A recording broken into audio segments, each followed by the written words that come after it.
Angkatan bersenjata Rusia tak pernah kehabisan cara dalam menghabisi pasukan lawannya. Baru-baru ini viral di media sosial Telegram pada Jumat 5 Januari 2024. Dalam rekaman tersebut memperlihatkan detik-detik penyerangan terhadap prajurit tentara tank pengalaman ke-1 yang menghancurkan 5 tentara angkatan bersenjata Ukraina sekaligus. Mereka diserang habis-habisan oleh artileri Rusia saat sedang beroperasi di dalam parit.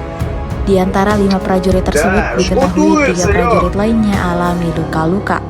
Tampak dalam rekaman, ledakan dahsyat menyisir habis seluruh area pertahanan tentara Ukraina. Sejak video ini beredar, belum ada konfirmasi dari pihak Angkatan Bersenjata Ukraina. Video ini viral dan menuai beragam komentar dari warganet.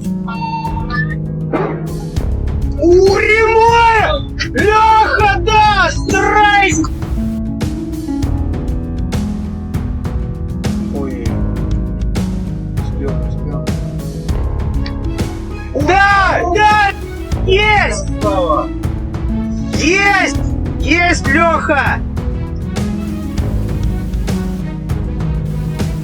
Все, просто снайперский! Высокая скорость ветра. Будьте внимательны при полете.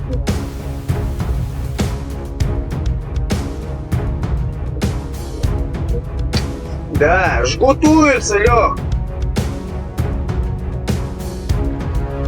8 их там 8 их! Да!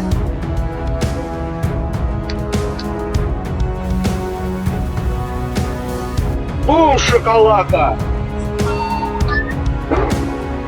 Уремоя! Леха, да! Страйк! Download Tribun X sekarang, menghadirkan lokal menjadi Indonesia.